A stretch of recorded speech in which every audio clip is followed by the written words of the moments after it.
Assalamualaikum warahmatullahi wabarakatuh. Perkenalkan, nama saya Ica Saleh dari kelas B Pendidikan Geografi angkatan 2019. Baik, di sini saya akan mempresentasikan materi tentang jenis penelitian tindakan kelas dan model-model penelitian tindakan kelas.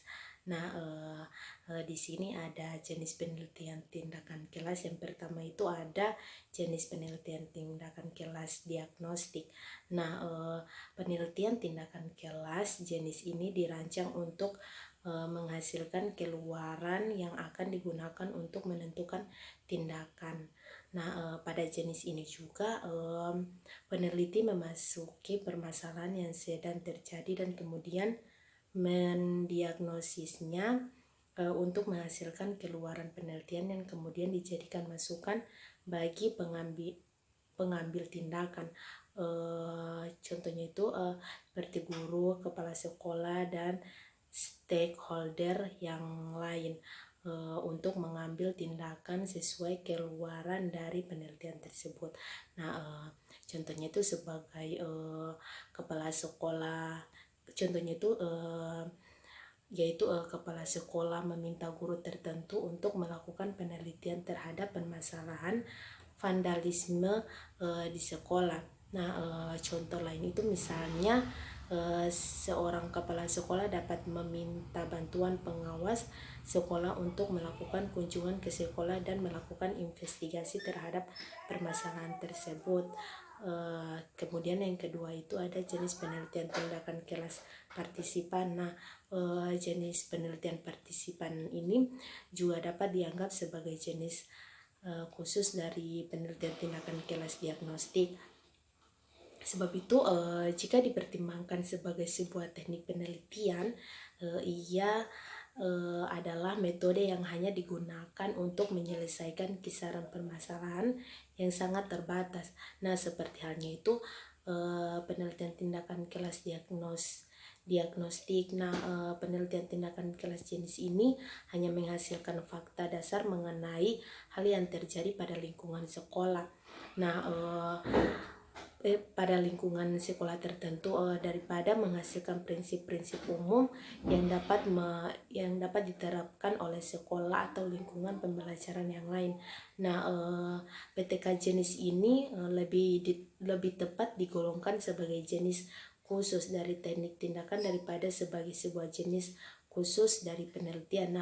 Contohnya dari penelitian tindakan partisipan contoh penelitian tindakan kelas partisipan ini, dia pengawas sekolah itu memutuskan untuk menjadi bagian dari tim penelitian yang sedang mencoba untuk menemukan jawaban dari solusi dari permasalahan tertentu yang terjadi di sekolah tersebut itu. Dengan cara ini sang pengawas tidak hanya berperan sebagai konsultan saja, namun juga bagian dari peneliti. Kemudian yang ketiga ini ada jenis penelitian tindakan kelas empiris.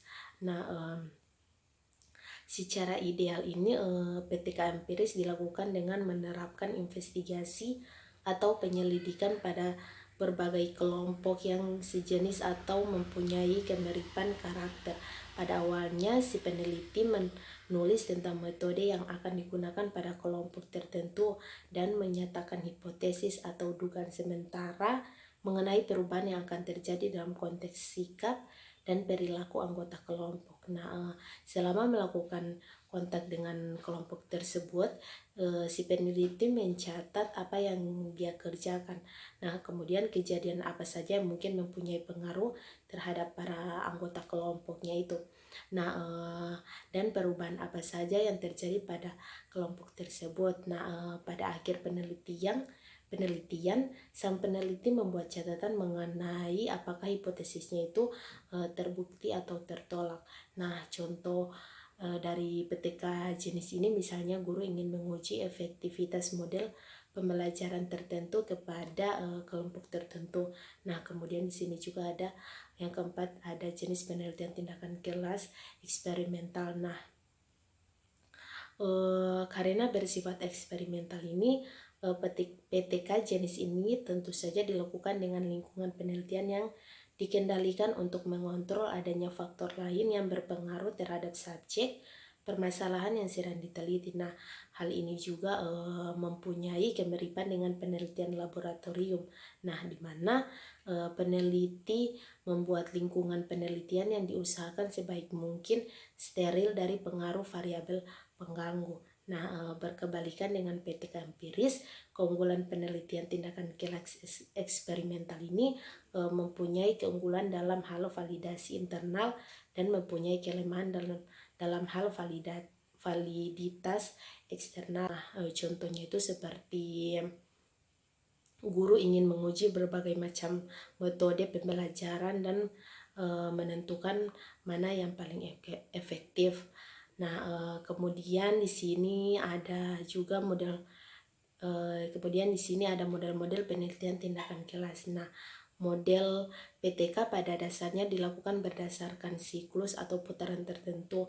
Nah, setiap siklus itu terdapat beberapa langkah yang harus dilewati agar dapat mencapai hasil yang sesuai dengan apa yang diinginkan peneliti. Nah, langkah-langkah dalam siklus PTK pada dasarnya ada 4, yaitu perencanaan atau planning, tindakan atau acting, pengamatan atau observing, dan refleksi atau reflecting.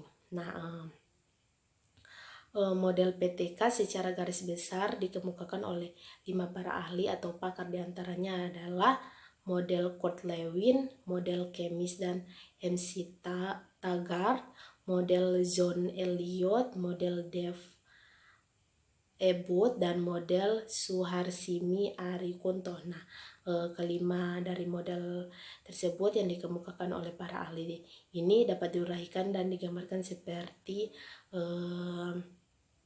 yang ada pada PPT ini. Nah, yang pertama itu ada model Kurt-Lewin. Nah, model Kurt-Lewin merupakan model dasar yang kemudian dikembangkan oleh ahli-ahli lain. Penelitian tindakan menurut Kurt-Lewin ini terdiri dari 4 komponen kegiatan yang dipandang sebagai satu siklus, yaitu perencanaan, tindakan, pengamatan, dan refleksi. Nah, di sini juga digambarkan dalam sebuah bagan. Model ini tampak sebagai berikut. Nah, kemudian ada model Kemis dan MC Taggart. Nah, model ini yang dikemukakan oleh Kemis dan MC Taggart ini merupakan pengembangan lebih lanjut dari model Kurt-Lewin. Secara mendasar tidak ada perbedaan yang prinsip antara keduanya. Model ini dipakai karena sederhana dan mudah dipahami. Nah, rancangan Kemis dan Taggart dapat mencakup sejumlah siklus. Nah, masing-masing terdiri dari tahap-tahap perencanaan, pelaksanaan, dan pengamatan, dan refleksi. Nah, dari tahapan-tahapannya itu berlangsung secara berulang-ulang sampai tujuan penelitian Nah, di sini dituangkan dalam bentuk gambar rancangan Kemis dan MC Taggart akan tampak sebagai berikut.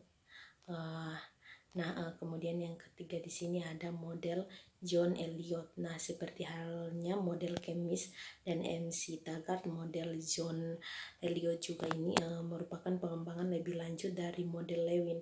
Nah, Elliott mencoba menggambarkan secara lebih rinci langkah demi langkah yang harus dilakukan peneliti.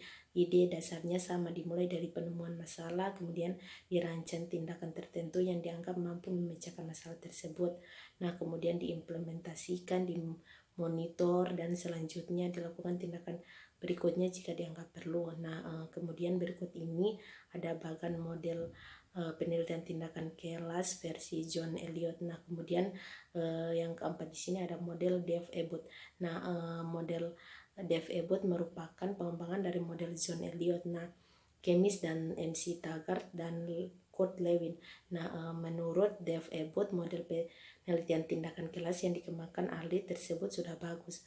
Hanya saja di dalam model-model tersebut masih terdapat beberapa hal atau bagian yang belum tepat.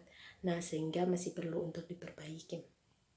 Nah, PTK model Dev e-boot ini secara sistematis dapat digambarkan seperti di bawah ini. Nah, kemudian yang kelima ada model Suharsini Arikunto. Nah, menurut model Suharsini Arikunto ini bahwa secara garis besar penelitian tindakan kelas dilaksanakan melalui 4 langkah utama, yaitu perencanaan, pelaksanaan, pengamatan, dan refleksi. Nah, model Suharsini Arikunto ini dapat digambarkan seperti di bawah ini.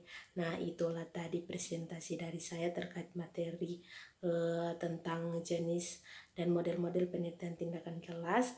Nah, apabila ada salah kata, saya mohon maaf. Wabillahi taufiq wal hidayah.